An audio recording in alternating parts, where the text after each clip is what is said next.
Hello, வணக்கம் எல்லாருக்கும். நான் ராம் பிரசாத், ராம் ரம்மி சிம்பிள் மார்க்கெட்ல இருந்து. நாளைக்கு 6th ஜான்வரி 2024 2025ஓட ப்ரீ மார்க்கெட் ரிப்போர்ட் இப்போ நம்ம பார்த்துடலாம். சரிங்களா? என்னென்ன ஃபேக்டர்ஸ் வந்து கவர்ன் பண்ணோம் அப்படிங்கிறது. அதுக்கு முன்னாடி வந்து நம்ம மேக்ரோஸ் என்னென்ன மேக்ரோஸ் எக்கனாமிக் மேக்ரோஸ் ரிலீஸ்ட் இந்தியாவில் என்ன ரிலீஸ் ஆயிருக்கு, அப்ராடில் என்ன ரிலீஸ் ஆயிருக்கு, மீன்ஸ் டாலர் மார்க்கெட்டில் என்ன ரிலீஸ் ஆயிருக்கு, இதெல்லாம் புரிஞ்சுக்கணும். அப்போ தான் அதை புரிஞ்சுக்கிட்டா தான் நமக்கு நாளை மார்க்கெட் எப்படி இருக்கும்னு நம்மளால ஓரளவுக்கு கெஸ் பண்ண முடியும். ஸோ நம்ம இந்தியன் சைடில் என்ன மேக்ரோஸ் ரிலீஸ் ஆச்சுன்னா பேங்க் டெபாசிட் ரேட்டு, அப்புறம் லோன் growth ரேட்டு. ஸோ இது எல்லாமே வந்து மந்த் ஆன் மந்த் பேசிஸில் வந்து ரிலீஸ் பண்ணியிருக்காங்க. ஸோ அது வந்து என்னன்னா நவம்பர் மந்த் வந்து பேங்க் டெபாசிட் 10.7லேருந்து 11.5 ஏறி இருக்கு. லோன் growth ரேட் வந்து 10.6லேருந்து 11.5. இது ரெண்டுமே நல்ல சைன் தான் இது. பட் ஆனால் நிறைய ப்ரீவியஸ் மந்த்ஸ்லலாம் நீங்கள் எடுத்து பார்க்கும்போது இதை விட நல்லா இருந்துச்சு உங்களுக்கு டெபாசிட் ரேட்டும் growth ரேட்டும், சாரி லோன் ரேட்டும். இப்போ கிராஜுவலாக பிக்கப் ஆகுது நமக்கு. ஸோ இது one of the positive sign. அப்புறம் ரெண்டாவது வந்து பார்த்தீங்கன்னா ஹெச்டிஎஃப்சி பேங்க் வந்து Q3யோட ரிசல்ட்ஸ் கொடுத்துருக்காங்க. ஏன்னா நம்மளுடைய ப்ரைவேட் லெண்டிங் பேங்க்ல வந்து ஹெச்டிஎஃப்சி வந்து டாமினன்ட் பிளேயர், ரைட்? ஸோ அவங்க பேங்க் நிஃப்டிலையும் சரி நிஃப்டிலையும் வந்து ஹையஸ்ட் கான்ட்ரிபியூட்டர். ஸோ அவங்க தான் வந்து நம்பர் ஒன் ஸ்டாக் இல்லையா? ஸோ அவங்க வேரியேஷன் வந்து நம்மளுடைய நிஃப்டி ரேஞ்சும் சரி பேங்க் நிஃப்டியும் வந்து ஹெவியாக இம்பேக்ட் பண்ணும். ஸோ அதை நம்ம கூர்ந்து கவனிக்கணும். அதில் என்ன ஆச்சு, ஹெச்டிஎஃப்சி பேங்க்கோட Q3யோட டெபாசிட் டெபாசிட் growth வந்து எக்ஸீட் ஆயிருக்கு, நல்லாவே எக்ஸீட் ஆயிருக்கு. அரௌண்ட் 4.2% வந்து இன்க்ரீஸ் ஆயிருக்கு. லோன் ரேட் வந்து 0.9%. இது எதனால இது ரெண்டையும் நம்ம கன்சிடர் பண்ணணும்னா ஹெச்டிஎஃப்சி பேங்க் வந்து ஹெச்டிஎஃப்சியோட மெர்ஜ் ஆகும்போது எல்டிஆர்னு வாங்க, லோன் டெபாசிட் ரேட், இது வந்து 110% இருந்துச்சு. இது வந்து ஒரு பெரிய கன்சர்னாக இருந்தது ஹெச்டிஎஃப்சி பேங்க்குக்கு. ஸோ அது என்னாச்சு, இப்போ கிராஜுவலாக குறைஞ்சிருக்கு. இந்த லாஸ்ட் குவார்ட்டர் 3 மந்த்ஸோட கான்ட்ரிபியூஷனில் வந்து டெபாசிட் growth வந்து 4.2% நல்லா இன்க்ரீஸ் ஆயிருக்கு. அப்போ மீனிங் என்னன்னா உங்களுக்கு வந்து எல்டிஆர் வந்து 103க்கு வந்திருக்கு. So LDR loan deposit rate 103க்கு வரதுனால உங்களுக்கு லிக்விடிட்டி வந்து நிறையா இருக்கும், லிக்விட் கேஷ் நிறையா இருக்கும். இது வந்து ஆர்பிஐயோட நார்ம்ஸ். நார்மலாக ஆர்பிஐயோட கைட்லைன் என்ன பண்ணணும், பேங்க் வந்து லிக்விட் கேஷ் எல்டிஆர் என்னவா இருக்கும்னா 90% அரௌண்ட் இருக்கணும் உங்களுக்கு எப்பயுமே. ஸோ இந்த ஸ்டேஜுக்கு வந்து இது ஆல்ரெடி வந்து ஹெச்டிஎஃப்சி இந்த கிரைசிஸ்ல இருந்து இப்போ கிராஜுவலாக மூவ் ஆயிட்டு வராங்க. So LDR around 103%. CASA rate என்னவா மாறி இருக்குன்னா, காசானா என்னன்னா கரண்ட் அக்கௌண்ட் சேவிங்ஸ் அக்கௌண்ட்டோட growthம் இருக்கு ஹெச்டிஎஃப்சி பேங்க். ஸோ ஹெச்டிஎஃப்சி பேங்கோட Q3 ரிசல்ட், Q3 2024ஓட ரிசல்ட் வந்து பெட்டர் ரிசல்ட்ஸ் பார்க்கலாம். நாளைக்கு அது எப்படி பிஹேவ் பண்ணுது அப்படிங்கிறத பார்க்கலாம். ஐ ஹோப் ஹெச்டிஎஃப்சி ஷுட் கொஞ்சம் நல்லா பிஹேவ் பண்ணணும். ஸோ இதுதான் இந்த டேட்டா ரெப்ரசன்ட் பண்ணுது. அடுத்து மூணாவது மேக்ரோ என்ன ரிலீஸ் பண்ணியிருக்காங்கன்னா இந்தியன் ஃபாரின் எக்ஸ்சேஞ்ச் ரிசர்வ். சரிங்களா? அது வந்து 640 பில்லியன்லேருந்து 644 பில்லியன் நவம்பர் மந்த்லேருந்து டிசம்பர் மந்த் 640 பில்லியனாக குறைஞ்சிருக்கு. ஸோ இது மெயினான இஷ்யூ என்னன்னா நமக்கு வந்து டாலர் இண்டெக்ஸ் ஏறிக்கிட்டே போகுது. டாலர் இண்டெக்ஸ் வந்து 109க்கு வந்தாச்சு. இப்போ நம்மளுடைய ருப்பி அகைன்ஸ்ட் டாலர் இது வந்து 85.74. ஸோ இது நம்ம ஆல்ரெடி ரொம்ப லோ இருக்கும். நம்ம மணி வேல்யூ வந்து ரொம்ப டிப்ரிஷியேட் ஆகிருக்கு அகைன்ஸ்ட் டாலர். ஸோ இதை குறைக்கிறதுக்கு என்ன பண்ணுவாங்க, ஆர்பிஐ வந்து என்ன பண்ணுவாங்க, டிப்ளேட் பண்ணுவாங்க. ஸோ அந்த ரிசர்வை வந்து குறைப்பாங்க. அது ஒன் ஆஃப் த ரீசன். அப்புறம் நம்ம அவுட்ஃப்ளோ ஜாஸ்தி இருக்குது. ஸோ எஃப்ஐயோட அவுட்ஃப்ளோவும் ஜாஸ்தி இருக்குது. ஸோ அதனால் இந்த ஃபாரின் ரிசர்வோட இது குறைஞ்சிருக்கு. இது one of the slight negative things. But இது இப்போ கரண்ட்லி வந்து இது நம்ம நாட்டுக்கு மட்டும் கிடையாது, எல்லா நாட்டோட கரன்சியும் வீக்கன் ஆயிருக்கு. என்ன காரணம்னா யூஎஸ்டி வந்து ஸ்ட்ரென்தன் ஆயிருக்கு. இப்போ ட்ரம்ப் அட்மினிஸ்ட்ரேஷன் வந்து ஜான்வரி 20th வந்து பவருக்கு வராரு இல்லைங்களா, பவருக்கு வராரு. ஸோ அதனால என்ன பண்ணால் வேர்ல்டு வைடு எல்லா கரன்சியும் வீக்கன் ஆயிருக்கு, நம்ம கரன்சி மட்டும் கிடையாது. ஆனால் நம்ம வந்து ரொம்ப லோவில் இருக்கிறோம். So 85.74 against 1 USD dollar. இது தேர்ட் மேக்ரோ ரிலீஸ் பண்ணியிருக்காங்க. இது வந்து இந்தியன் ஃபாரின் எக்ஸ்சேஞ்ச் ரிசர்வ். அடுத்தது வந்து இது வந்து Indian specific related information. US specific information என்ன இருக்குன்னா, யூஎஸ் ஸ்பெசிஃபிக் ரிலேட்டட் பெருசாக எதுவும் இல்லை. லாஸ்ட் வீக் வந்து பார்த்தீங்கன்னா ஜாப்லெஸ் கிளைம் டேட்டா வந்துச்சு. அது வந்து favourable to the market. So அது ஒன்றும் இஷ்யூ கிடையாது. ஸோ அதனால என்னன்னா மார்க்கெட் ரேலி ஆகி டவ் ஜான்ஸ், நாஸ்டாக், எஸ்என்பி எல்லாமே இன்னும் அரௌண்ட் 1.1 to 1.5% இன்க்ரீஸில் தான் க்ளோஸ் ஆயிருக்கு. ஃப்ரைடே வந்து க்ளோஸ் ஆனது அப்படி.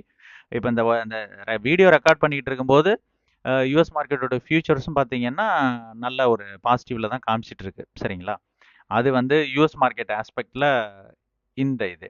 அடுத்தது என்ன டேட்டா வந்து ஸ்கெடியூல் ஆயிருக்கு. என்ன டேட்டா வந்து ஸ்கெடியூல் ஆயிருக்கு. மண்டே மார்னிங் வந்து நம்ம இந்தியன் மேக்ரோ என்ன வருதுன்னா, சர்வீஸ் பிஎம்ஐ, காம்போசிட் பிஎம்ஐ. இது 2மே பார்த்தீங்கன்னா, இண்டஸ்ட்ரி ட்ரிவனும் சரி, பிரைவேட் செக்டரும் எப்படி எக்ஸ்பேண்ட் ஆகுதுன்றது ரெப்ரசன்ட் பண்ணக்கூடிய மேக்ரோஸ் இது. சரிங்களா? இது வருது.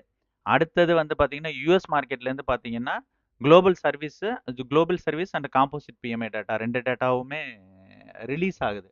வாட் எவர் இஸ் ரிலீஸ்ட், அந்த டேட்டா நான் ஆல்ரெடி சொன்னது. இது வந்து மண்டே வந்து ரிலீஸ் பண்ணக்கூடிய டேட்டா இது.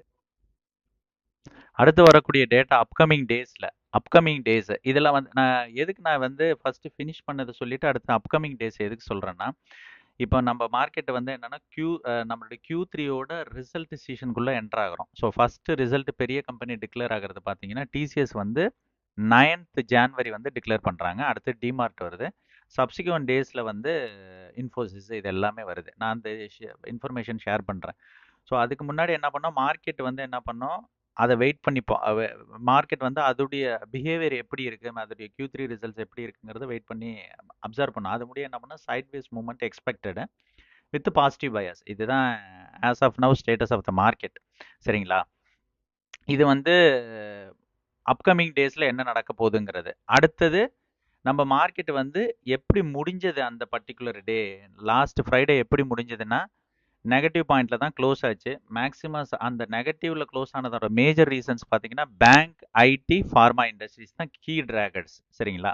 அதில் அட்வான்ஸ் அண்ட் டிக்ளைன் பார்த்தீங்கன்னா 50% 50% ஆஃப் த ஷேர்ஸ் மேலே போயிருக்கு, 50% ஆஃப் த ஷேர்ஸ் வந்து என்எஸ்சி ஸ்டாக்ஸ் வந்து கீழே வந்திருக்கு. ஸோ இதோடைய இதான் மார்க்கெட் பிஹேவியர் அன்னைக்கு பர்டிகுலர் டேல நடந்தது. லாஸ்ட் ஃப்ரைடே அன்னைக்கு நடந்தது.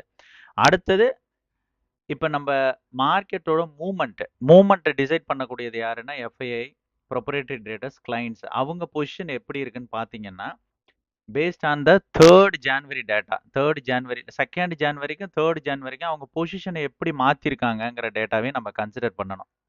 எக்கனாமிக் டேட்டா ஒரு பக்கம் இருந்தாலும், அவங்க மார்க்கெட் டிரைவர்ஸ் இருக்காங்க இல்லையா? ஸோ மார்க்கெட் டிரைவர் ஏன்னா அவங்க வந்து இன்னஃபான மணி பவர் இருக்கிறதுனால, அவங்க டைரக்ஷன் ஆஃப் த மார்க்கெட்டை மாற்ற முடியும் அவங்க. சரிங்களா? அது கோர்ஸ் ஆஃப் த ஆக்ஷன் அந்த டியூரிங் த டே கூட அவங்களால மாற்ற முடியும். ஏன்னா பிகாஸ் அவங்க மசில் பவர் ஜாஸ்தி, அவங்களோட மணி பவர் ஜாஸ்திங்கிறதுனால அவங்களால மாற்ற முடியும். அவங்களுடைய stand as on January 3rd வந்து என்ன இருக்குன்னா, ஸ்டில் எஃப்ஐஏ வந்து ஷார்ட் சைடில் தான் இருக்காங்க. அவங்க 82% ஷார்ட் சைடில் இருக்காங்க இன்னும். ஆனால் 2 நாளைக்கு முன்னாடி நீங்கள் கம்பேர் பண்ணும்போது 86% வரலையும் இருந்தாங்க. ஸோ அது 4% வந்து கம்மி பண்ணியிருக்காங்க. அது ஒரு ஒரு பாசிட்டிவ் சைன் அது. அது ஒன்று. அடுத்தது பார்த்தீங்கன்னா, டிஏ 50%. அவங்க பெரிய கான்ட்ரிபியூட்டர் இல்லைனாலும் டிஏ வந்து 50% தான் இருக்காங்க. Long side, short side. அதாவது நியூட்ரல் ஸ்டாண்டில் இருக்காங்க அவங்க. கிளைண்ட் பார்த்தீங்கன்னா, லாங் சைடில் இருக்காங்க. கிளைண்ட் வந்து 60% வந்து லாங் சைடில் இருக்காங்க. 68%. ப்ரொப்ரேட்டரி ட்ரேடர்ஸ் வந்து neutral stand, kind of neutral, இன்னும் அரௌண்டு 42% வந்து லாங் சைடில் இருக்காங்க. ஸோ இன் அண்ட் அரௌண்ட் பார்த்தீங்கன்னா, ஷார்ட் சைடில் இருக்கிறது எஃப்ஐஐஸ். ஸோ எப்போ வந்து எஃப்ஐஐ பணம் பண்ண முடியும்னா, மார்க்கெட் கீழே போனால் பணம் பண்ண முடியும். சரிங்களா? அது அந்த ஸ்டாண்டை மாற்ற முடியும். ஆனால் மற்றவங்கெல்லாம் என்ன பண்ணியிருக்காங்க, மோரார்லெஸ் நியூட்ரல் ஸ்டாண்டில் இருக்காங்க. சரிங்களா? ஸோ இது வந்து எஃப்ஐஐ டேட்டா பேஸ் பண்ணது இது. அடுத்தது நம்மளுடைய நிஃப்டி அண்ட் பேங்க் நிஃப்டியோட சப்போர்ட் அண்ட் ரெசிஸ்டன்ஸ் லெவல் பார்த்துடலாம் நம்ம. சரிங்களா? இப்போ என்ன இருக்குன்னா, நம்மளுடைய 2nd ஜான்வரி வந்து கிளியரான மார்க்கெட் ரைஸ் ஆகி அப்புறம் ஒரு 50% டவுனில் வந்து ஃபினிஷ் ஆயிருக்கு உங்களுக்கு. இது என்ன இருக்குன்னா, புல்லிஷ் ரிவர்சல் பேட்டர்ன் இது.